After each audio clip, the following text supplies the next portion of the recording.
je suis Céline du blog Made by Célinette et ceci est le 10e épisode de mon podcast créatif, épisode cette fois-ci consacré à la couture. Alors d'abord, je suis très contente de vous retrouver, excusez-moi, voilà, je suis très contente de vous retrouver sur la partie couture, parce que ça fait très très longtemps que j'ai pas fait un épisode sur la couture. Le dernier était un épisode de tricot. Et dans cet épisode, je disais que je voulais tourner la partie couture avant de partir en vacances en Italie. Et évidemment, j'avais oublié que la dernière semaine de vacances, dernière semaine de boulot avant les vacances, c'est toujours l'horreur.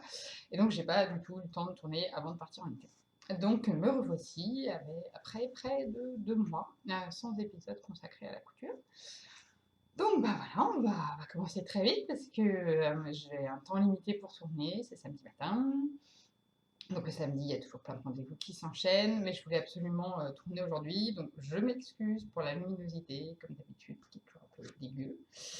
Je ne sais pas si un jour je vais avoir un épisode de podcast où je serai satisfaite de la luminosité. Si vous me voyez à la maison, là, je suis dans mon atelier, donc, on dirait Versailles. J'ai tout allumé, j'ai mis une lampe de bureau là que je trépatouillais, d'ailleurs qu'il ne faut pas trop que je regarde parce qu'elle m'éblouit, mais en attendant, ben, j'ai toujours l'air un peu d'inquiète. On va faire avec. Donc, bah écoutez, on va commencer sans transition sur les projets terminés, parce que ce que je vous disais, c'est que ça fait 2 mois que je n'ai pas tourné, donc en attendant, j'ai quand même cousu un petit peu, et donc j'ai quand même quelques projets terminés. Je disais, j'ai cousu un petit peu, alors ne vous attendez pas à des merveilles techniques. J'ai cousu un petit peu, mais pas tant que ça. J'ai eu une grosse flemme de coudre ces 2 derniers mois même. Et donc, du coup, ce que j'ai cousu, c'est no-brainer, hein. C'est-à-dire, c'est des trucs, en général, soit que j'avais déjà réalisé, donc je savais déjà que le modèle m'allait, etc. Soit c'était des trucs super simples. Et vous allez voir, il y a une grande majorité de jersey, parce que le jersey, c'est bien, ça va vite, avec une surprise de ça va vite. Donc, je vais vous montrer certaines choses, je vais prendre plus de temps, certaines d'autres moins, et je vais vous expliquer pourquoi. Alors, la plus ancienne, on va dire, de mes réalisations que je ne vous avais pas montré dans le cadre du podcast, c'est celle-ci. C'est la blouse Dana de Pauline, Alice. C'est un des modèles qu'elle a sorti pour sa collection de printemps, que donc elle a sorti en avril.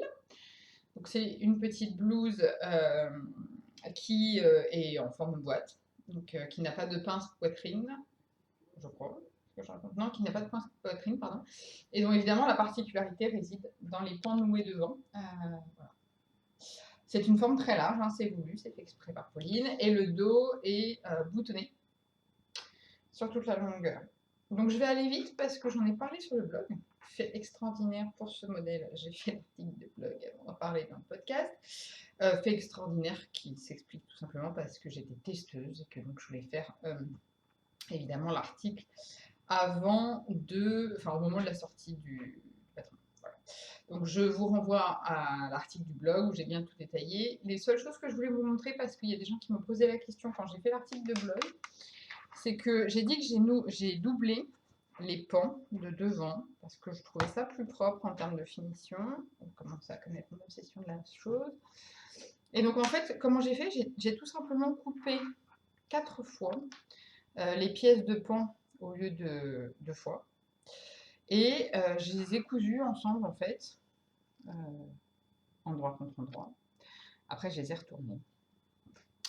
Et donc du coup, une fois qu'ils étaient retournés, bien repassés et tout ça, j'ai en fait cousu chaque pan. C'est pas facile à retourner, ça fait un peu origami, vous voyez.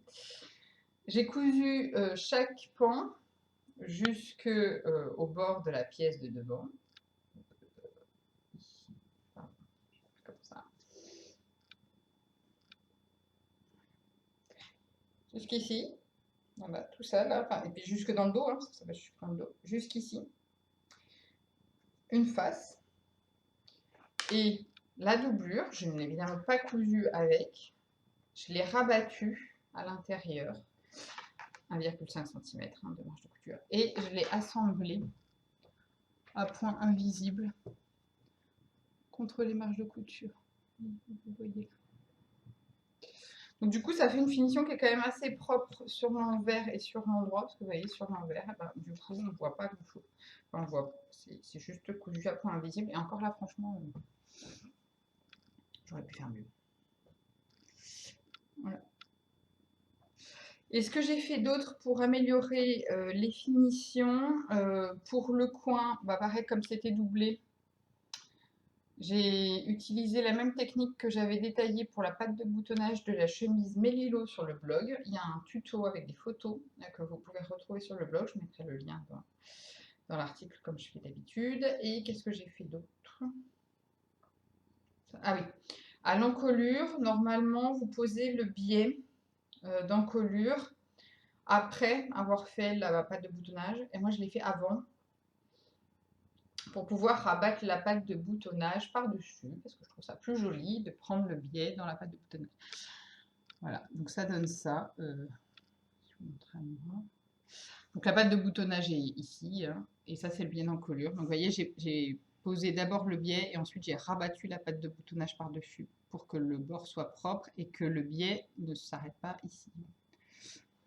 Voilà, c'est tout ce que j'ai fait. Sinon, pour le saillant, la taille, etc., je vous renvoie aux photos qu'il y a sur le blog. Je vais insérer quand même.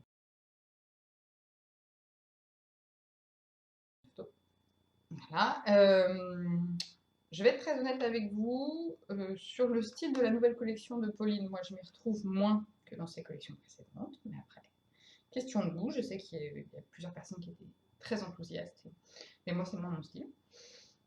Et ce top, je ne l'ai pas encore porté dans la vraie vie, j'allais dire, depuis que je l'ai fait. Je ne sais pas pourquoi. Peut-être que je vais le mettre ce soir chez un dîner de famille.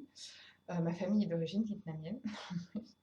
Et je me dis qu'il y a un top d'inspiration japonaise, ça serait bien. Je sais que les Japonais et les Vietnamiens, c'est pas la même chose. Top d'inspiration asiatique. Voilà, c'était générique. Donc ça, c'était la première réalisation. J'ai aussi réalisé, donc c'était, je l'ai fait rentrer dans le cadre du défi de Clos. Je couds ma garde-robe capsule 2017. Je l'ai fait rentrer pour le mois de mars, puisque c'était le top en Génétram.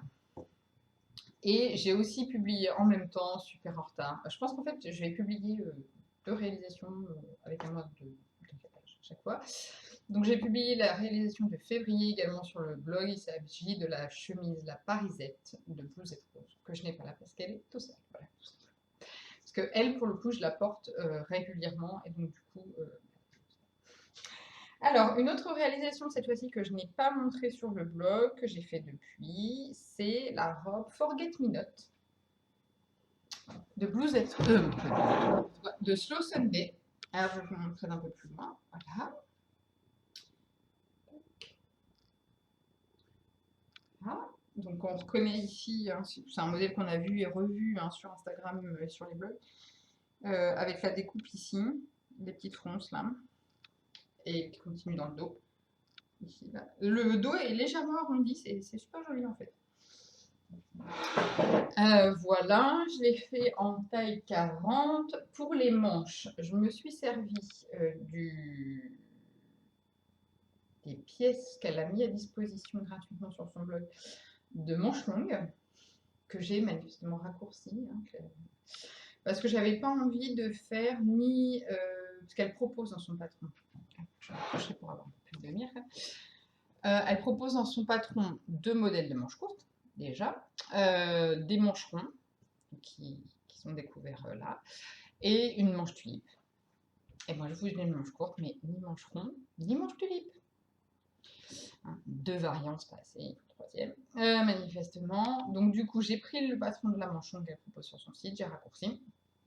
Et voilà, pour faire une petite manche, ça marche très bien. Enfin, je trouve ça marche très bien. Qu'est-ce que j'ai fait en modification? J'ai pas fait l'ouverture dans le dos. C'est entièrement de ma faute. Je trouve ça super joli comme finition. C'est juste que... Excusez-moi. Voilà. Avantage d'être dans son atelier. En fait, j'avais fait la forme dans le dos, que je trouvais super jolie et tout ça. Sauf que j'avais fait la parmenture dans le même tissu, qui est un crêpe...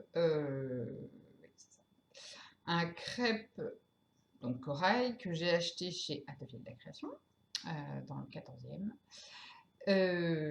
Sauf que ce crêpe est un petit peu épais, ce qui lui donne un joli tombé, et tout, c'est pas un problème. Mais sauf que du coup, avec la parmenture, ça faisait vraiment super épais.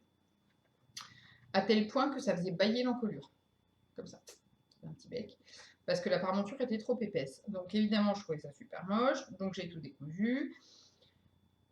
J'ai bidouillé ça le soir, ne jamais faire ça. Donc vous savez, le moment où on se dit, je sens que je suis en train de faire une connerie, je sens que demain je ne serai pas satisfaite de ma réalisation, mais je n'ai rien à faire, je continue quand même parce que je vais finir ce soir. Bon, évidemment, ça n'a pas loupé. Le lendemain matin, j'étais pas satisfaite du niveau. Donc j'ai tout redécousu, etc. Mais donc à force de rogner, machin et tout, il a fallu que je bidouille un peu. Et donc mon bidouillage a consisté tout simplement à fermer le dos complètement jusqu'en haut, là. Alors que normalement, ça s'arrête, la fente, elle commence là. Donc j'ai fermé tout le dos et j'ai fini l'encolure bêtement avec un biais que j'ai traité en bande de propreté. Voilà. Donc rien de très compliqué. Et ensuite, j'ai surpiqué le long de l'encolure. Rien de compliqué.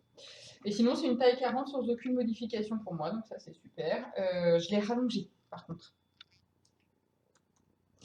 Je l'ai rallongé, il me semble, de 5 cm, sachant que je fais 1m68.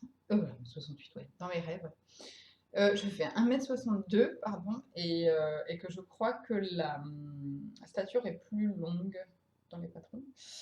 Donc je ne suis pas très grande, mais pourtant je l'ai rallongée de 5 cm. Hein. Donc méfiez-vous, elle est quand même très courte de base. Voilà, ça c'était ma deuxième réalisation que je n'ai pas encore portée non plus dans la vie réelle, tout simplement parce que depuis que je suis rentrée d'Italie, il fait un temps net, et que j'ai pas envie de la mettre avec des collants. Voilà. Mais je vais peut-être m'y résoudre pour pouvoir la porter vite. Voilà.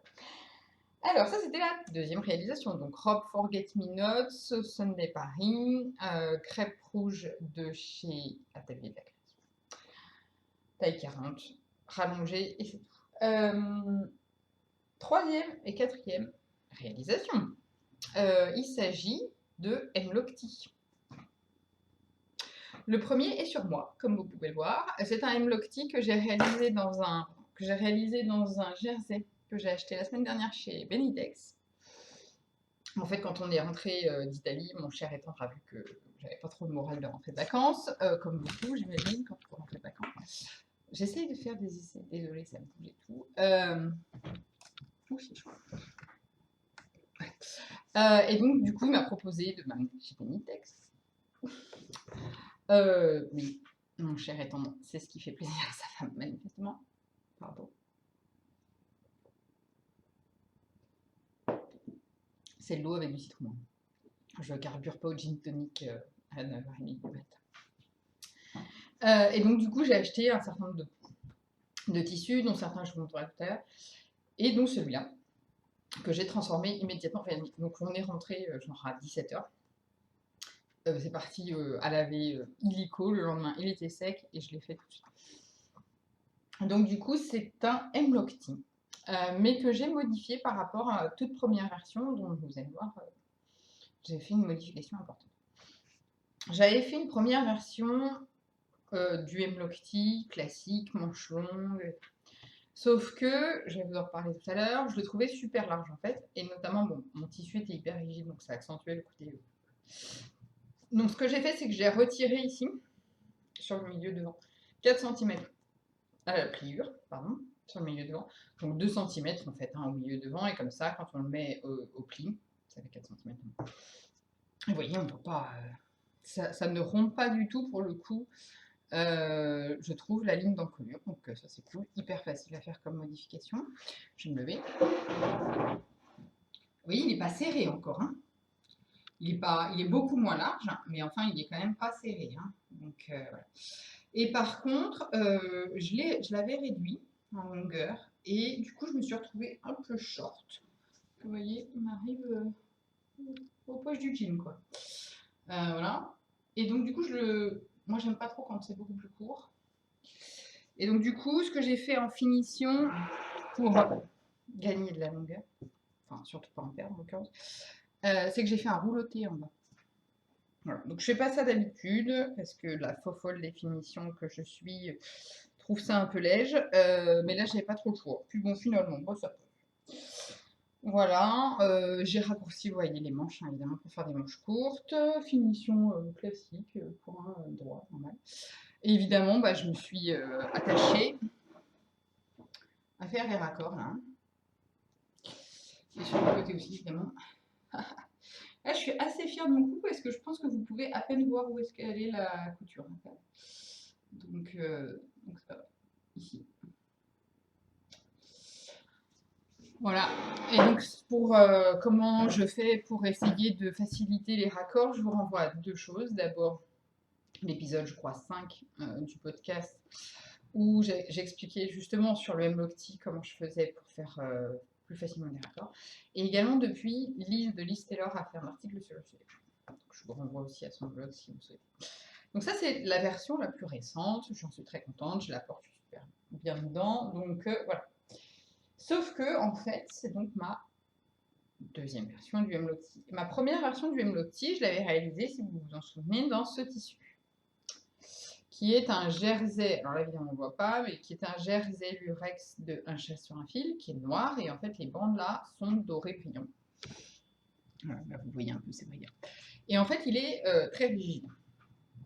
Voilà. Donc en fait, j'avais fait les manches, mais qui n'étaient pas très longues, vous savez, j'avais bidouillé, parce que c'était... Enfin, elle m'arrive au poignet, quoi. Et je le trouvais très très large. Et je le portais pas du tout, en fait. Et du coup, bah, ça m'embêtait, parce que c'est quand même un tissu qui est un petit peu cher, et puis je le trouvais joli, le tissu. Et du coup, bah, ça m'embêtait de ne pas mettre ma réalisation à cause de ces problèmes. Mais j'avais la flemme de reprendre. Moi, j'ai toujours du mal, quand une réalisation est finie, à la reprendre. Quand c'est fini, quoi. Si elle est réussie, je la porte. Si elle n'est pas réussie, elle part à la poubelle. En gros, hein, c'est un peu l'idée. Et là, bon, bah, quand même, j'avais pas envie de le jeter, mais je le mettais pas. Et évidemment, je ne savais pas trop comment faire, machin. Et puis, en regardant sur Instagram, comme d'habitude, l'inspiration est venue d'une autre couturière, en l'occurrence Liz, de Liz Taylor, toujours, qui a réalisé dans ce jersey marinière, je crois la version bleu marine, pour le coup, un petit haut inspiré de la marque des petits hauts, justement, que j'ai trouvé super. Et je me suis dit, mais c'est bien sûr, c'est ça qu'il faut que je fasse. Voilà. Alors, vous voyez que ça n'a plus grand-chose à voir avec la première réalisation, ni même avec le modèle que... Enfin, si, ça reconnaît un peu, mais avec le modèle que je porte sur moi. Alors, qu'est-ce que j'ai fait pour passer de la version comme ça, boîte, manche longue, à cette version-là? J'ai d'abord raccourci un peu le modèle. En l'occurrence, j'ai retiré 2 cm. Il faudrait que je remesure. Mais alors, bizarrement, ils doivent avoir la même... Ah, il est un peu plus long. J'allais dire, ils doivent avoir la même longueur. Il y en a un que je trouve court et l'autre que je trouve pas. Bon, alors, lui, il est un petit peu plus long. Il doit faire 2 cm de plus. Hein. J'ai rectifié sur les pièces de mon bras. Donc, j'ai commencé par raccourcir un peu. Ensuite, j'ai complètement retiré les manches. En l'occurrence, j'ai retiré complètement la manche. Et j'ai coupé un bracelet pour finir de manche, genre revers, mais très très fin, vous voyez, il peut faire. Et il fait, je vais vous dire combien. Il fait 2 cm et demi de large. Donc j'ai coupé une bande de 6 cm pour que replier, ça fasse 2 cm et demi plus 1 cm de marge de couture. Bah, donc elle doit faire fait 7, pardon, de large. 7 de large. Replier 5 plus 2 cm de marge de couture. Voilà. Donc ça lui donne un petit côté plus moderne, clairement que les manches très longues. Ensuite, j'ai retiré la bande d'encolure, hein, qui était comme ça. J'ai créé une patte de boutonnage, très très facile à faire. Hein. Il suffit simplement de replier le tissu sur lui-même 3 fois. Attends, en l'occurrence. Là, pareil, je vous renvoie à mon tuto sur la pâte de boutonnage de la Mélilo. C'est exactement la même technique. Donc, en fait, j'ai retiré la bande d'encolure, pardon. J'ai coupé au milieu devant, hein, évidemment, pour passer d'un truc comme ça, un truc séparé. Ensuite, j'ai créé la pâte de boutonnage en repliant sur elle-même, sur lui-même, pardon, chacun des bords. selon la technique de la pâte de boutonnage de la Mélilo. Et ensuite, j'ai recousu la pâte de boutonnage. Et en haut, j'ai posé, le long de l'encolure, j'ai posé un biais noir pour finir l'encolure à la place de la bande d'encolure élastique. Et comme je suis une grosse feignasse, je vous avais prévenu, hein, c'est l'épisode, je me prends pas la tête. Hein. J'ai cousu les boutons directement dessus. Pardon, il n'y a pas de boutonnière. Voilà. Donc ils sont cousus directement dessus. Il s'agit de petits boutons dorés, hein, tant qu'on était dans le glitter, autant aller à fond. Il s'agit de petits boutons dorés. Vous voyez presque le doré, il est rond. De petits boutons dorés que j'ai achetés toujours à l'atelier de la création. Hein. Je crois que vous comprendrez que je suis bonne cliente à l'atelier de la création. Voilà, c'est tout. J'ai cousu direct, parce que comme il est assez large, je peux l'enfiler par la tête sans ouvrir la pâte de boutonnage. Et voilà, et je suis super contente, en toute absence de modestie, je suis super contente de cette modification qui fait que maintenant je le porte tout le temps. Toutes les semaines je le mets du coup, alors que je ne le mettais pas du tout avant. Et maintenant je le mets tout le temps, donc je suis super contente de la modification. Alors évidemment, vous voyez, hein, quand j'ai assemblé les boutons, hein, j'ai fait attention de faire les raccords quand même. Hein, sur le... Voilà. Mais c'était facile, puisqu'en fait, il y avait déjà le raccord au milieu devant. Il a juste suffi de bien superposer les pattes de boutonnage quand je les ai assemblées. Voilà, donc c'était mes deux hemlocks, hein, des hemlocks à rayures. Donc, hein, vous allez voir, dans mes achats, j'ai beaucoup acheté de rayures. Je sais pas pourquoi, j'aime bien. Voilà, donc premier hemlock, deuxième hemlock, celui-là plus classique, hein, avec son encolure, quand même bien diminué ici de 4 cm pour ce problème de largeur ici, qui mériterait d'être un peu plus long là. Les manches un peu plus longues, vous voyez, hein, pour le coup, hein, sur l'autre, vous voyez, les manches, il n'y a que ça en fait. Ça s'arrête comme ça, à peu près, en longueur. Là, j'ai fait des manches un petit peu plus longues. Et j'étais bête. J'ai eu une inspiration sur Pinterest pour ce top et j'ai oublié de prendre mon portable. Voilà. 1, 2, 3, 4. Cinquième réalisation terminée et après, c'est fini. Je vous montre ma dernière réalisation qui est toute neuve parce qu'elle date d'hier. Il s'agit du t-shirt Jasmin de Cozy Little World. Donc c'est un t-shirt très large, volontairement, qui est donc froncé derrière. Il y a un empiècement, pardon. Il est froncé derrière. Vous voyez que là c'était la toile, les fronces elles sont hyper mal réparties. Je suis pas très douée pour répartir les fronces. C'est pas ce que je préfère faire, ni sur du chevet tram, ni sur du jersey. Là, je dois dire. Ne cherchez pas les raccords pour une fois, et il n'y en a pas. Voilà. Clairement, sur ce tissu dont les rayures sont super fines, je ne me voyais pas du tout épinglée, rayure par rayure. Vous voyez le truc un peu. Donc, sur les côtés, c'est n'importe quoi. Il n'y a pas un raccord. Mais franchement, je trouve que sur ce tissu-là, ça ne choque pas du tout. Voilà, pareil sur les manches, pas de raccord, sur la bande de colure, j'ai pas fait attention. Enfin bref, j'ai fait un peu comme ça. Hein. Donc la taille, c'est du 40 en haut, élargi à 44 aux hanches. J'ai un peu abusé des pizzas pendant l'Italie, mais pas. Enfin, voilà, pas comme ça. Donc en fait, c'est ce qui correspond à un 106 de tour de fesses. Moi je fais 104 en fait. 42 c'est 102 et 44 c'est 106. Donc moi j'étais entre les deux et comme je voulais qu'il soit vraiment assez loose, j'ai élargi jusqu'à 106. C'est pas très grand en taille. Enfin moi je trouve pas que ce soit gigantesque. Elle va que jusqu'à 44. Bon après le patron coûte que 4 €. C'est un PDF. Donc, mais je trouve pas que l'éventail de taille soit super large.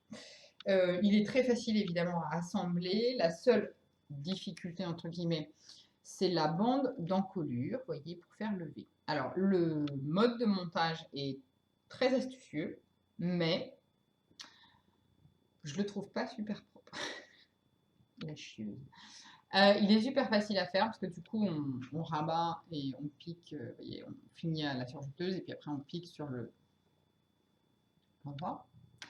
Et pour lever, en fait, on le coud comme ça et ensuite après, sur l'envers, on coud là en biais pour former un petit V.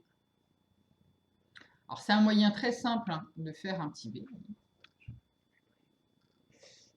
Voilà, le V, c'est un moyen très simple de faire un V, mais bon, sur l'envers, ça fait ça. Vous voyez, voilà la petite bouboule de là où on a fait la couture en biais. Je trouve pas ça super propre. Enfin, ça va, hein, c'est pas moche non plus. Hein. Mais je pense qu'il y a moyen de faire mieux. D'ailleurs, je sais qu'il y a moyen de faire mieux avec, vous savez, une pâte qui est en biais comme ça. Enfin, Et donc, du coup, je vais faire ça pour la prochaine. Je l'ai pas là. Il est où mon livre? Je le retrouverai plus tard. J'allais dire, dans Poudre du Jersey, on montre bien comment faire. Je voulais vous montrer. Oui. Non, c'est pas ce qui me sert de support. Parce que j'ai des livres qui me servent de support à l'ordinateur, mais c'est pas celui-là. Bon, voilà, sinon, très bien. Hein. Enfin, j'en suis très contente. Donc, il est, voyez, un petit peu plus court devant que derrière. Hein, on voit bien. Voilà, c'est ce que je voulais. Ça aussi, c'est un jersey que j'ai trouvé chez Benitex. Et alors, je n'ai pas dit volontairement que j'ai acheté. Donc, je ne l'ai pas volé, bien sûr, chez Benitex. C'est Benitex qui me l'a offert. Voilà. À la fin de mes achats, ils m'ont proposé de choisir 2 mètres de tissu supplémentaire. Et c'est celui que j'ai choisi. Et donc, vous voyez, il m'en reste plein encore. Donc, je ne sais pas ce que je vais faire avec la fin, mais il m'en reste quand même. Enfin, voilà, donc encore un t-shirt à rayures. Hein. Voilà, vous avez toutes les déclinaisons là pour le moment qui sont réalisées. Des t-shirts à rayures. Je vais me calmer un peu sur la rayure, hein, je pense là, mais peut-être pas tant que ça. Donc ça, c'était les projets finis. Ensuite, en projet en cours, j'ai le trench luzerne hein, que vous voyez sur le mannequin de couture derrière moi, qui est en cours, mais qui est un peu à l'arrêt là, en ce moment.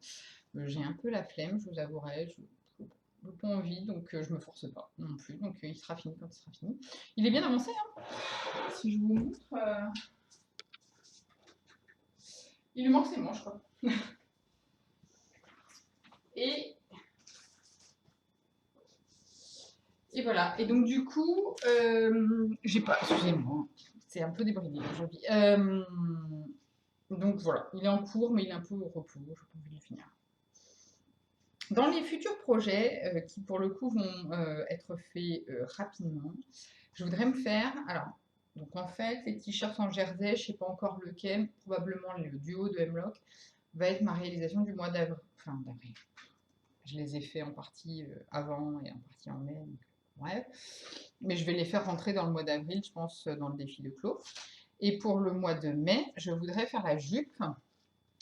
Et en l'occurrence, ce sera la jupe brume. Alors cette version, la version longue, que je vais faire dans un jersey Milano que j'avais acheté au marché Saint-Michel l'été dernier quand j'étais allée à Bordeaux. Voilà, donc il faut que je fasse ça. Je pense que je vais faire ça rapidement. Il faut juste que je redécalque les pièces. Je crois que j'ai pas la version... enfin, certaines pièces. J'ai pas la version longue. Le décalquer. En tout cas, pas dans la taille que je veux faire. Donc voilà. Ça, c'est un de mes futurs projets. L'autre futur projet, c'est la jupe 1001 perles. Jolie.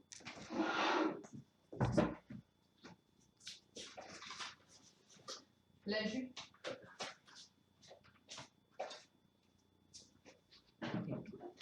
La jupe 1001 perles, il ne faudrait pas que je me mette dans mon atelier parce que, en fait, je me rends compte que du coup, je planifie moi. La jupe 1001 perles que je voudrais faire dans sa version la plus simple, donc c'est-à-dire, bon là c'est ma toile, hein.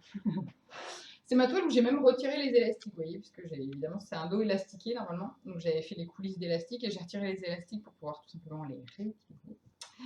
Voilà, et donc du coup, je vais faire la version toute simple devant, sans pli, mais avec les poches italiennes. Évidemment, pour la toile, je me suis pas embêtée à faire les poches italiennes, donc, mais dans la version finale, il y aura les poches italiennes. Voilà. Et donc, j'ai réalisé cette toile en taille 40, je crois. En taille 40, et oui, c'est ça. Et il faut que je la rallonge un peu. Je pense que je vais la rallonger de 4 ou 5 cm en fait, parce que vous n'allez pas voir. Attendez, je recule. Voilà. Donc vous voyez, si je me recule, vous voyez qu'elle m'arrive ici, mon genou est ici. Et donc du coup, comme je voudrais la mettre au boulot, je voudrais qu'elle soit un petit peu plus longue pour pouvoir m'asseoir sans être en train de me dire ouh, dis donc, je monte toutes mes cuisses. Donc voilà. Donc j'ai fait la toile. Je vais pouvoir réaliser la version finale. Et la version finale, je vais la réaliser bêtement dans un reste de gabardine de coton ultra fine noire que j'ai acheté, je ne sais plus.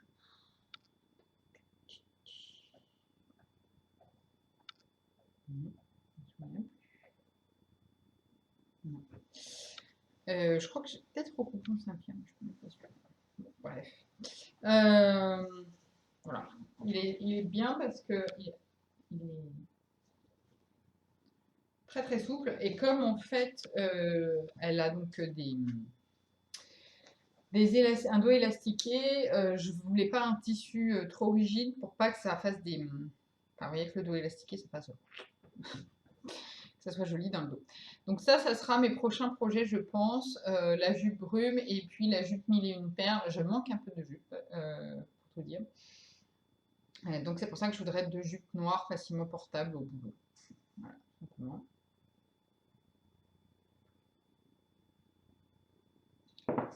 Il y a la petite robe noire et aussi la petite jupe noire.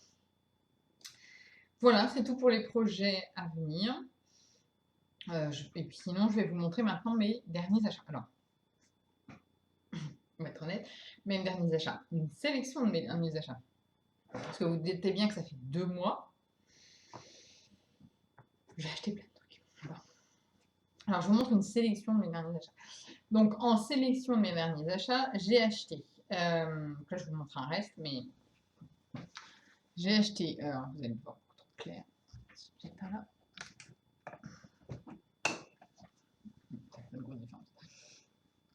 J'ai acheté. C'est pas ça non plus. Bref, ouais, on est pas mal là. J'ai acheté donc une gabardine de coton très fine. Chez Atelier de la Création. Cette fois-ci à Boulogne. Excusez-moi, je rallume. Cette fois-ci à Boulogne. Donc je le cherchais pour faire mon trench luzerne. D'ailleurs, je l'ai réalisé, mon trench luzerne, dans cette gabardine, qui est un peu fine, pour être tout à fait honnête, pour un manteau. Mais par contre, j'adorais la couleur, enfin, qui était exactement moi, la couleur que je cherchais.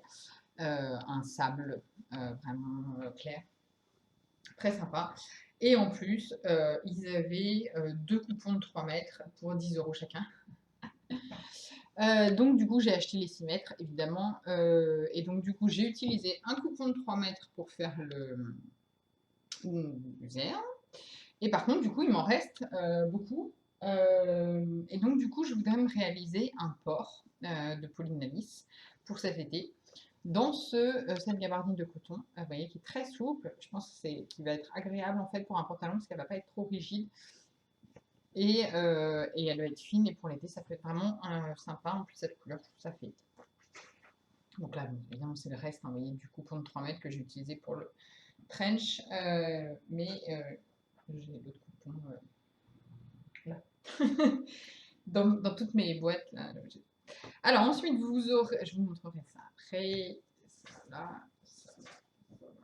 Excusez-moi, je range en même temps. Enfin, je trie en même temps. Toujours chez Atelier de la Création.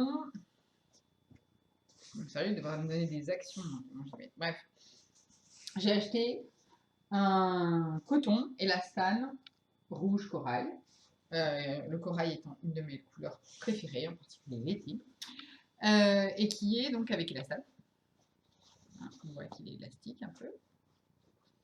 Et dans celui-là, j'aimerais bien me réaliser un pantalon. Je ne sais pas encore trop le modèle, enfin, j'ai une idée, mais c'est pas encore confirmé, donc je vous en reparlerai plus tard.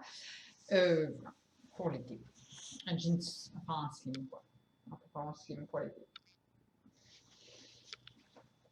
Couleur corail. Donc. Et ils en ont dans plein de couleurs. De celui-là, il y a un vert d'eau, il y a un pareil sable. Je crois qu'ils ont du bleu marine. Enfin bon, ils ont des couleurs pas mal. Et il est vraiment fin. En même temps, évidemment, il n'est pas du tout transparent. Et il est avec un peu d'élastane, donc il doit être confortable. Même j'ai vu Julie, JDF sur Instagram, a réalisé un fusain avec du crêpe pour le coup élastane et ça rend pas mal. Je me demande si ça serait pas mal pour un fusain aussi. Vous connaissez mon amour pour le fusain.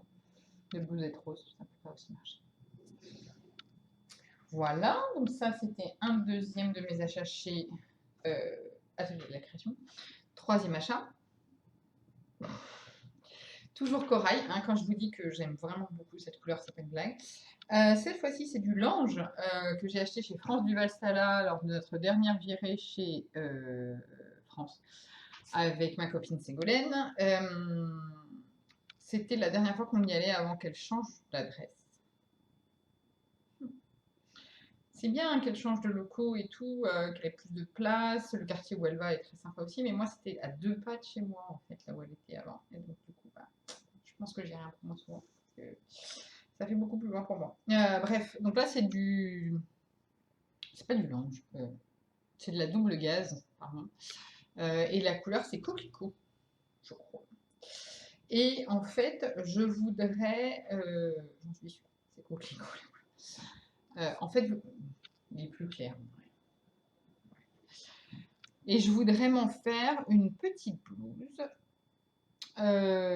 entièrement pompée, je le dis tout de suite, sur celle qu'a réalisée Solène du blog On Sunday Mornings, et c'est son dernier post là. Donc c'est une blouse en fait comme ça, petite manche dans le prolongement, assez courte, je dirais ici, qui s'arrête là, et ensuite avec une basque. Et dans le dos, boutonné, pareil jusqu'à la basque. Ça sympa. Et en plus, elle a fait une très jolie broderie là. La machine, je trouvais ça super sympa. Donc je pense que je vais entièrement tout copier, c'est-à-dire le principe et même la broderie, je pense que je vais tout copier. En fait, j'ai une machine, la machine à coudre de ma grand-mère, vous savez, qui fait beaucoup de points de broderie. Mais je l'utilise jamais. Donc je me dis là, c'est l'occasion d'essayer de faire un test. Bon, évidemment, je ne testerai pas directement sur la pièce, hein, je testerai sur un moule de tissu. Donc, hop, autre tissu corail, cette fois-ci France. Bon, alors après, évidemment, vous avez compris, je suis allée chez Benitex. J'ai déjà réalisé 2 pièces issues de ce que j'ai acheté chez Benitex. Donc celui-là, le t-shirt jasmin que je vous ai montré tout à l'heure. Mais chez Benitex, j'ai acheté plein d'autres choses. J'ai acheté beaucoup de jerseys en fait. J'ai acheté ce jersey-là. Alors là, évidemment, pareil, toujours pas la bonne couleur. C'est un peu pénible. Bon, en vrai, il est turquoise. Hein. Mais genre turquoise qui pète. Hein. Il n'est pas du tout bleu fadasse, là, comme ça. Hein. Non. Non, toujours pas. Ah, c'est un peu mieux. Ah, bah oui, c'est un petit peu mieux en fait. Bon. C'est un petit peu plus. C'est beaucoup plus turquoise, beaucoup plus vif. Je ferai peut-être une photo. Voilà, et ça, c'est pour réaliser. Je vous montre mes fesses en plus. C'est pour réaliser cette robe-là. La robe Vogue. 83,79 de son petit nom, qui vous voyez, est une robe cache-cœur que j'avais mis aussi dans le cadre de la du challenge de Clos. C'était la robe, évidemment. Voilà, et donc ça, j'imagine que ça fait comme ça. Donc voilà, donc ça ce sera un de mes prochains projets aussi, mais je ne sais pas quand. Premier coupon en jersey. 2, 3. J'ai acheté un autre coupon en jersey. J'ai acheté beaucoup de jersey. Ah là là. Alors cette fois-ci, qui est un rose poudré. Bah, vous voyez pas très rose poudré, hein. Ouais, c'est un petit peu rose. Bon, bref, c'est un rose poudré et je pensais me faire le t-shirt jasmin à nouveau, puisque l'autre c'était plus ou moins une toile. Et en fait, je voulais réaliser celui-là aussi en t-shirt jasmin. J'hésite entre le transformer en t-shirt jasmin et le transformer en plantain. Mais je voudrais bien tester la nouvelle version du plantain. Parce que je ne sais pas si vous avez vu, mais sur le blog de Direndo, elles ont proposé, toujours de manière gratuite, une nouvelle version du plantain qui a été redessinée, notamment dont la forme a été rendue plus droite au niveau des hanches, pour un petit peu plus de modernité dans la forme. Parce que la forme du plantain, actuellement, elle est vraiment comme ça. Donc j'hésite. Je crois que je vais attendre de me décider et que du coup, je le couserai peut-être pas tout de suite, tout de suite. Ensuite, toujours du GRP. Oh, le petit frère. Du coup, bah, j'ai acheté le... Voilà, j'allais dire presque le négatif. Oui et non, parce qu'en fait, même si elles paraissent plus foncées à l'écran, elles sont bleu marine, les rayures. Et là, c'est du noir. Donc j'ai acheté presque le contrasté de l'autre. Et cette fois-ci, pour le coup, j'en suis sûre, je vais le transformer en plantain, mais en version robe. En fait, j'ai déjà fait un test. J'ai rallongé le plantain. Je me suis fait une robe avec une chute, en fait, avec la chute du jersey riche textile que j'avais utilisé pour un de mes blocs. Je vais vous montrer, bref. Il m'en restait vraiment pas mal. Le tissu est très beau, très lourd. Je voulais vraiment pas le jeter. Voilà. Et donc, du coup, il m'en restait assez en plus pour broyer, pour me faire une robe. Donc, je me suis fait une robe, alors qu'il me sert plus de chemise de nuit. Parce qu'elle est un peu courte. Parce qu'il m'en restait beaucoup, mais enfin, il m'en restait pas suffisamment pour la rallonger autant que j'aurais voulu. Et donc là, je vais le rallonger plus. Maintenant, je sais combien il faut que je rallonge. Et je vais faire ça. Et j'aimerais bien me faire des manches 3/4. Je le trouve sympa, un manche 3/4 celui-là. Voilà, donc ça pour le coup, je pense que ça va pas tarder, parce que là actuellement ce serait parfait, vous voyez, une petite robe quand même avec les bras un peu couverts, et puis voilà. Donc je pense que je vais faire ça. Donc encore du jersey, vous voyez, j'ai encore acheté beaucoup de jersey. Et enfin le dernier que j'ai acheté qui n'est pas du jersey, c'est une petite viscose, noir et corail, avec des petits motifs de feuilles, qui évoquent aussi un peu des bisous. Chacun fait ce qu'il veut. Moi, je vois plus des feuilles. Donc, c'est une viscose.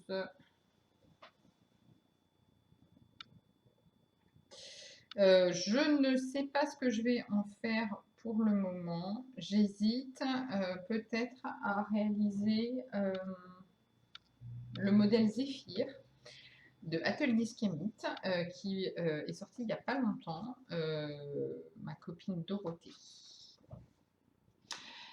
de Dot Co sur Instagram a fait une version qui est juste sublime dans un crêpe rose poudré, il est juste magnifique. Donc j'hésite peut-être, mais je la ferai bien unie. Faut que je regarde dans le stock, parce que bon, c'est pas comme si hein, j'avais pas un peu de stock des tissus. Faut que je regarde dans le stock ce que je pourrais utiliser. J'hésitais peut-être. Je vais vous montrer.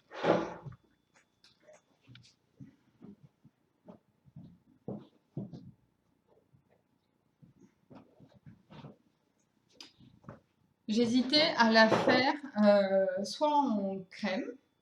Ça, c'est le crêpe fin de chez Atelier Brunette, le coloris donc, qui est crème. Il est vraiment ivoire, hein. Enfin, il n'est pas, pas du tout blanc, hein. Il est vraiment ivoire. Voilà, donc ça, j'en ai pas mal. Je pensais peut-être aussi me faire une Oya de Direndo. Et j'ai acheté, je ne sais pas comment faire pour que vous voyez. J'ai acheté la version nude aussi. Et ça, non, mais je crois que je vais le faire. Je crois que je vais le faire dans le crêpe nude. Je vais tout copier. Pardon, Dorothée. Mais elle est vraiment trop belle ta version. C'est ta faute aussi. T'avais qu'à pas faire une aussi belle version. Donc, voilà. Voilà. Il est beaucoup plus clair que la réalité. Il est vraiment rosé, en fait. Et je pense que peut-être ça peut être pas mal. Il n'est pas trop transparent. Ouais, je pense que ça va faire ça. Donc voilà, donc je pense que ça va faire ça, effectivement, la Zéphyr. Et donc du coup, l'autre, bah, je verrai bien. Je trouverai bien ce que je vais faire avec. Oui, non, mais parce que j'achète, mais j'en ai, hein. Pas non plus, faut pas croire, hein. J'ai largement de quoi faire. Je dois avoir au moins tout ça, quoi. Je dois avoir au moins, je sais pas, 150 mètres de tissu à la maison. Donc, c'est pas comme si j'avais besoin de racheter, hein, ouais. Et puis j'ai tout, hein. J'ai du jersey, j'ai du lainage, de la viscose, du crêpe, de la soie, du coton, enfin de la popeline, du chambray. J'ai de tout. Je peux pas dire à un moment, ah non, j'ai pas le tissu adapté au modèle. Non, j'en ai en fait, en vrai. Mais j'ai pas forcément la couleur. Bref, voilà, c'était la fin de mes achats. Bah, finalement, on est pas mal, hein. Je vais même être à l'heure, c'est bien.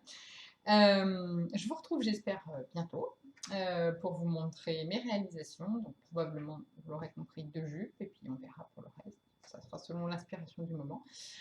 J'espère que ça vous a plu. Comme d'habitude, n'hésitez pas si vous avez des questions à me poser les questions en commentaire sous la vidéo ou dans l'article du blog. Je vais essayer de mettre toutes les références dans l'article du blog. Et on se retrouve à très bientôt. Au revoir.